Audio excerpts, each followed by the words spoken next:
안녕하세요. 꼼수학입니다. 오늘은 좀 이상한 얘기를 해볼 건데요.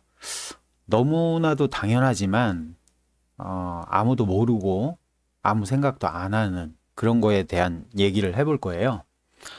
일단 이런 질문부터 한번 해볼게요. 1 더하기 2는 얼마일까요? 물론 다들 3이라고 대답을 하겠지만, 만약에 얘네들이 숫자여서 그런 답을 하는 거거든요.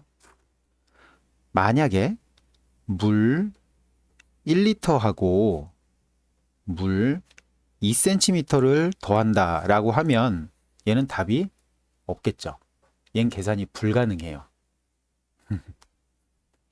다들 이렇게 숫자를 생각하고 있지는 않겠지만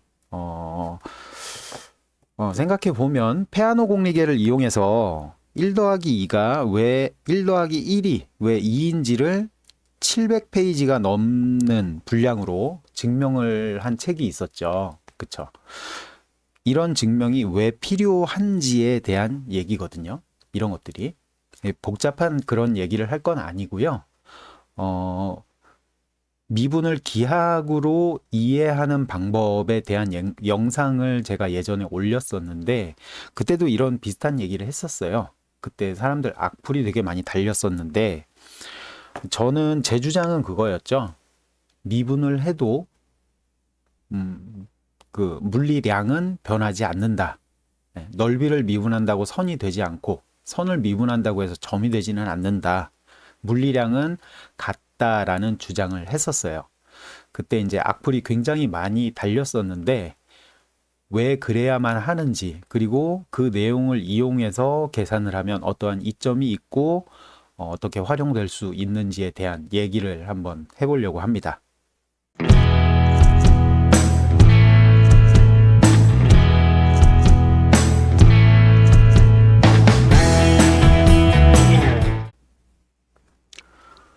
네, 먼저 얘기를 시작하기 전에 드리고 싶은 말씀이 있는데, 이거는 이전에 올렸었던 미분의 본질이라는 영상의 후속 또는 그거에 대한 부연 설명격으로 올리는 영상이라, 혹시 뭐 이 영상에서 흥미를 느끼고 궁금한 게 생겼으면, 그 영상을 한번 보시고 다시 오시는 거를 추천드립니다. 예, 그래야 얘기를 연결해서 들으실 수 있거든요. 이 지구상에서 제가 최초로 생각을 하고 만들어가는 이론이기 때문에 정말 생소하실 겁니다. 제 말 이해가 잘 안 되시고요. 그러니까 요 영상 후반부에 링크를 남겨둘 테니까 혹시 궁금하시다면 보시는 것을 추천드리고요. 그럼 얘기를 한번 시작해 보도록 하겠습니다. 알제브라라고 하는 대수학은 굉장히 심각한 오류가 많은 학문이죠. 만약에 뭐 이런 게 있다고 합시다. fx 플러스 gx는 0이다. 뭐 그냥 fx가 0이라고 할 수도 있고요. 만약에 이렇게 두 개가 합쳐져 있다라고 할 때 얘가 이런 방정식, 수식들이 다 숫자와 문자로 이루어져 있기 때문에 동일한 물리량을 갖고 있다라고 가정한 상태에서 계산을 시작하는 거거든요. 근데 이제 기하 같은 경우에는 부피라는 것도 있고 넓이도 있고 길이도 있고 그리고 그 외에 추가적인 개념들이 더 있죠. 그런 것들을 계산하게 되면 기하학에서 특히나 문제 오류가 발생하는 것들이 많은데, 얘는 만약에 부피에 관한 식이고 얘가 만약에 넓이에 관한 식이라면 요걸 계산해서 0을 만든다 그러면 이상한 거죠. 그러니까 뭐 부피 리터하고 x 리터하고 y 센티미터를 더했는데 0이 되는 그 방정식을 구하여라 라고 하면, 리터하고 센티미터를 지우면 이 방정식의 해를 찾을 수 있겠지만 이 단위가 붙으면, 이 물리량이 붙게 되면 이 방정식은 풀 수 없는 식이 되는 거거든요. 그래서 이제 두 개의 물리량을 서로 분리시켜서 계산하기 위해서 행렬을 이용한 계산 방법이 개발되기도 했고요. 뭐 여하튼 대수학이라는 학문은 굉장히 언짢습니다. 그 해를 구하는 과정들이. 이 얘기를 하려는 건 아니고요. 미분 역시 마찬가지인데, 고등학교에서 배우는 미분이라는 거는 전혀 쓸모없는, 기초라고 하기에도 좀 민망하고 전혀 쓸모가 없는 그런 것들이죠. 미분이 의미 있는 거는 변화를 예측하고 계산해서 해를 구하기 위한 건데 그걸 위해서는 미분 방정식을 계산하는 게 맞죠. fx를 미분한다 그래서 방정식 fx를 미분한다 그래서 뭐 fx를 미분하면 f 프라임 x가 되겠죠. fx하고 f 프라임 x 뭐 요렇게 되는 걸 계산해서 이 식을 찾아낸다 그러는 거는 거의 의미가 없는 녀석이거든요. 이 녀석들 간에 어떠한 관계식이 있어서 y하고 y 프라임과 뭐 y 더블 프라임 뭐 요 정도를 해서 어떠한 관계식이 성립이 되는가를 계산을 해서 얘네들 사이의 관계를 파악하고 그게 미래의 변화를 예측하는 그 관계식들을 방정식의 해를 찾을 수가 있는 거거든요. 미분 방정식이 미분에서의 가장 핵심인 사항인 건데 여기에서 문제가 발생을 합니다. 이런 식이 하나 있다고 하죠. 미분 방정식이 하나 있다고 해요. 얘는 0이라고 할까요? 간단하게. 이걸 풀려고 하는 건 아니고요. 설명만 해볼게요. 원래 함수랑 미분한 함수랑 그걸 미분한 함수. 만약에 얘가 부피였다고 하죠. 그럼 대부분의 사람들은 부피를 미분하면 면적이 나온다라고 생각을 하고 있어요. 그리고 면적을 미분하면 길이가 나온다라고 생각을 하고 있는 거죠. 그러니까 이 방정식은 어떻게 되는 거냐면 미분 방정식을 세웠는데 결과는 부피랑 면적하고 길이를 더해서 0이 되는 그 방정식을 풀어라라는 거거든요. 말이 안 되죠. 그렇죠? 이거는 푸는 것 자체가 의미가 없고요. 풀리는 게 이상한 방정식인 거예요. 그러니까 이렇게 되지 않기 위해서는 부피를 미분하면 부피가 되고 그걸 다시 미분해도 역시나 부피였다.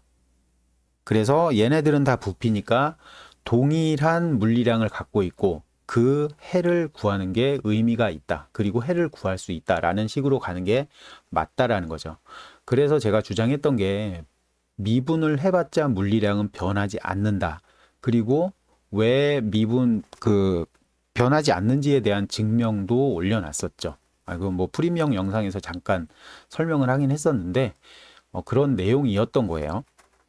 그럼 그런 거를 이용해서 어떤 것을 할 수 있나 생각을 해볼게요. 어떤 다항함수 fx가 뭐 이렇게 생겨 있다라고 합시다. fx라고 두고요. x축이 이렇게 지난다라고 했을 때 이 다항함수의 근해 공식, 아니 해를 찾는 작업을 생각을 해보면 뉴턴의 몫이라고 불리는 되게 유명한 방법이 있죠. 한 점에서 접선을 긋고 그 다음 요 접선이 x축과 만나는 점에서 수직으로 올라가서 다시 이 점에서 접선을 긋고 이거를 몇 번 반복하면 해에 무한히 가까워진다. 그래서 해에 접근할 수 있고 수치 해석적으로 이렇게 해를 구할 수 있다라는 내용인데 요 점의 좌표를 t, ft라고 놓을게요. 그러면 이 접선의 방정식은 y 이퀄 f 프라임 t 기울기는 이게 되는 거죠. 그리고 요 점을 지나야 되니까 x 마이너스 t 플러스 ft 이렇게 해주면 될 거예요. 그래서 여기 있는 x 좌표를 구하면 x의 좌표는 넘겨서 나눠주고 t를 넘기면 되니까 t 마이너스 f 프라임 t 분의 ft 이렇게 되겠죠. 컴마 0 이렇게요.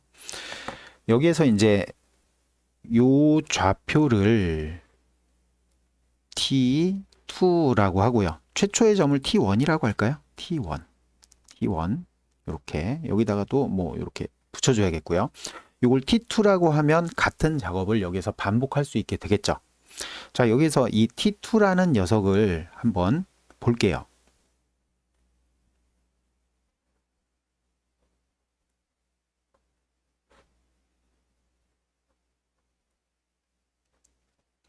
t2는 이렇게 생긴 건데 여기에서 t1은 그냥 x 좌표였고요. 상수값이죠.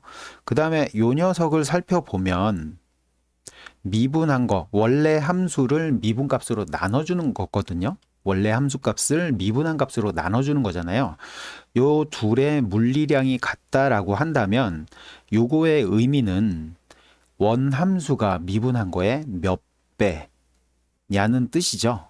몇 배.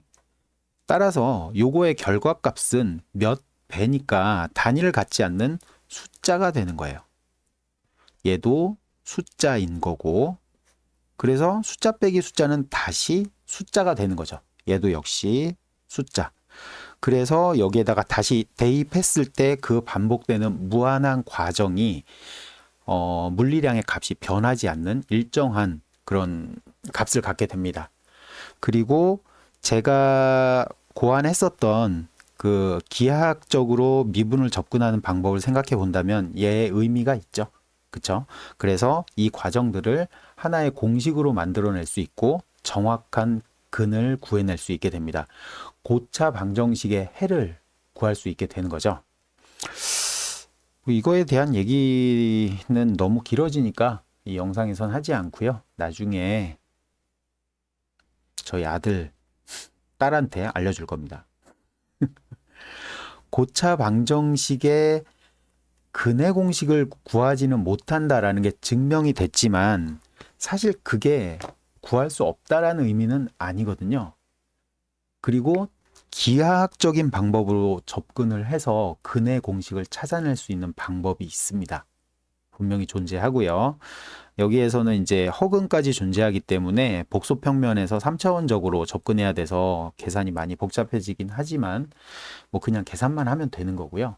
근의 공식을 기하학적으로 표현할 수 있게 됩니다. 따라서 곧 우리는 모든 고차 방정식의 근을 몽땅 다 구하는 방법을 알 수 있게 돼요. 이것도 뭐 힌트는 적당히 드린 것 같으니까 고민하셔서 먼저 찾아서 발표하면 임자입니다. 네.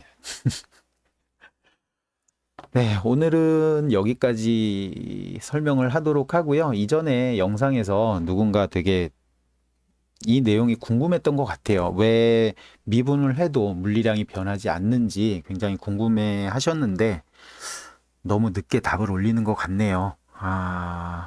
뭐 제가 너무 피곤해서 그렇습니다. 다음에는 더 늦어질지도 모르겠고요. 새로운 영상은 언제 올릴지 사실 잘 모르겠기도 합니다. 어쨌든 오늘 영상 시청해 주셔서 정말 감사드리고 다음에 재밌는 문제 풀이 올리고 싶은데 제가 요즘에 일이 너무 많습니다. 정신 차리면 그때 다시 돌아오도록 하겠습니다. 시청해 주셔서 감사합니다. 오늘 얘기는 여기까지 할게요.